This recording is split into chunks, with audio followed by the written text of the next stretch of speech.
வணக்கம் நண்பர்களே. இந்த முக்கியமான காணொளி எக்ஸாம்ஸை அதாவது பரீட்சையை எதிர்கொள்ள இருக்கும் மாணவர்கள், 10வது படிக்கக்கூடிய மாணவர்கள், 12வது படிக்கக்கூடிய மாணவர்கள், ஒரு தேர்ச்சி பெற்ற மாணவனாகவும் என்னுடைய பள்ளியிலே கெமிஸ்ட்ரியில் 200 out of 200, பயாலஜியில் 200 out of 200, மேக்ஸில் 198 out of 200, ஃபிசிக்ஸில் 196 out of 200 என் பள்ளி ஆசிரியர்கள் அனைவரின் பாதங்களை பணிவுடன் தொழுந்து மகிழ்கிறேன். அந்த வெற்றி பெற்ற ஒரு மாணவனாகவும் இன்று உங்கள் முன்னாடி ஒரு மருத்துவனாகவும் இருக்கிற பட்சத்தில் இந்த பரீட்சைகளுக்கு நம்ம எப்படி நம்மளை தயார்படுத்திக்கணும், எதெல்லாம் படிக்கணும் படிக்கக்கூடாது அதை பற்றி சொல்ல வரல. எது படிக்கணும் எது படிக்கக்கூடாதெல்லாம் ஸ்கூல்லேயே சொல்லி கொடுத்துருவாங்க. எப்படி படிக்கணுங்கிறத பற்றி தான் சொல்ல போகிறேன்.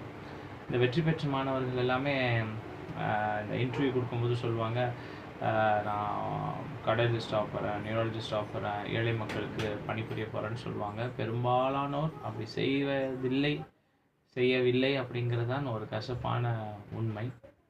அது மட்டும் இல்லாமல் அவங்க சொல்லுவாங்க, நான் எக்ஸாம் முன்னாடி படங்கள்லாம் போனேன், நான் ஃப்ரீயாக இருந்தேன், ஈஸியாக இருந்தேன் அப்படின்னு. சில சமயங்கள் ஒரு அடுக்கப்பட்ட கதைகள் நாம் பார்க்கின்றோம். இரண்டுமே பொய்யாக தான் நாம் பார்க்கிறோம்.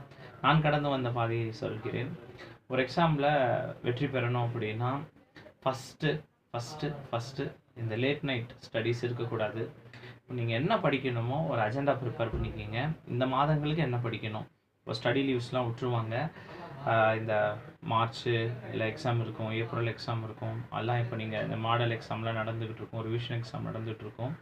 ஒரு டைம் டேபிள் ப்ரிப்பேர் பண்ணிக்கிங்க. ஒரு டைம் டேபிளில் ஒரு நாளில் எல்லா சப்ஜெக்ட்டும் கவர் ஆகிற மாதிரி இருந்ததுன்னா நம்ம எல்லா சப்ஜெக்ட்டும் ஈவனாக கவர் பண்ணலாம்.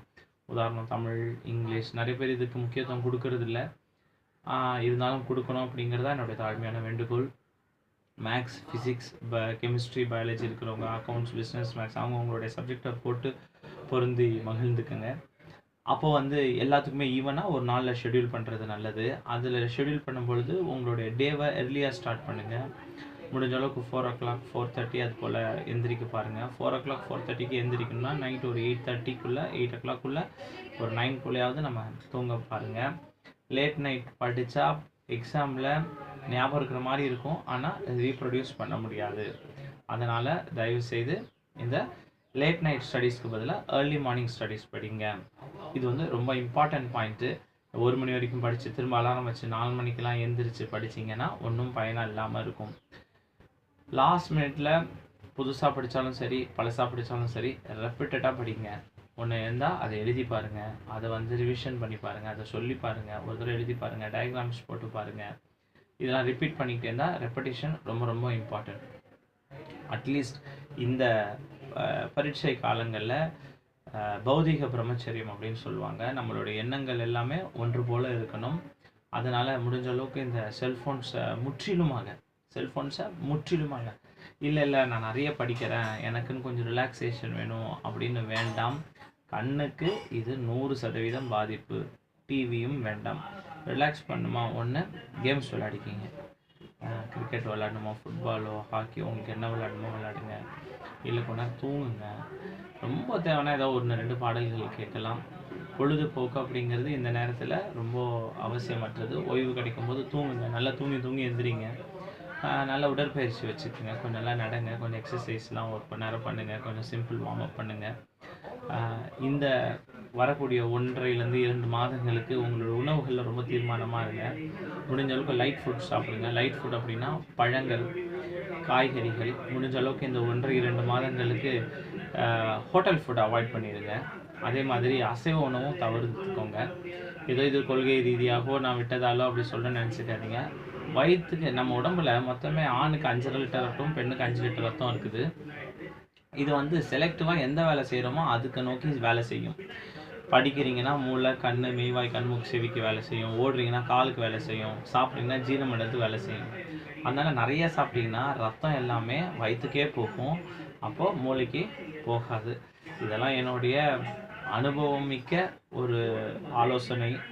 மற்றும் உங்கள் மேலே ஒரு அக்கறை உள்ள ஒரு ஆலோசனை. அதனால் இந்த பரீட்சையை நல்லா எதிர்கொள்ளுங்க. அப்படி தாண்டியும் பரீட்சையில் சித்தி பெற முடியவில்லை என்றால் அதுதான் எல்லை கிடையாது. வாழ்க்கையில் பல எல்லைகள் இருக்கிறது. நிறைய தடவை இப்போ பாருங்கள், நான் இந்த மெடிக்கல் கான்ஃபரன்ஸ்லாம் பாம்பேயில் அட்டன் பண்ணுவேன், டெல்லியில் அட்டன் பண்ணுவேன், கல்கட்டா. கடந்த 5 வருஷமாக எங்கேயுமே அட்டன் பண்ணுறதில்ல. இப்போது நான் படிக்கிற ஒரே ஒரு நூல் திருக்குறள் படிக்கிறேன். அதுக்கு ஒரு வகுப்புக்கு போகிறேன். அதை நான் அன்றாடம் தினம் அதை பற்றி கிளாஸ் கேட்குறேன். என் வாழ்க்கை மேன்மைப்பட்டிருக்குது. அந்த மேன்மை நீங்களும் அடையணும் அப்படிங்கிறதால தான் சொல்கிறேன். ஒருவேளை இந்த பரீட்சையில் உங்களால் பாஸ் ஆக முடியல, ஃபெயில் விட்டுட்டிங்கன்னா கூட கவலைப்படாதீங்க. அதனால் இப்படி சொல்கிறேன்னு நினைக்காதீங்க. பாஸ் ஆகிறதுக்கு தான் வழி சொன்னேன். மீறி ஃபெயில் ஆனால் ஒன்றும் தப்பு இல்லை. பெரிய பெரிய ஆட்கள் எல்லாருமே ஃபெயில் ஆனவங்க தான். அதில் உங்களுக்கு நல்லா தெரியும், காமராஜர் ஐயா, சச்சின் டெண்டுல்கர் மாதிரி நிறைய பேர் உதாரணங்கள் இருக்காங்க. All the best for your exams. உங்களுக்காக எப்போவுமே பிரார்த்திப்பேன். மற்றும் ஒரு முக்கிய பதிவில் சந்திக்கிறேன். நன்றி, வணக்கம்.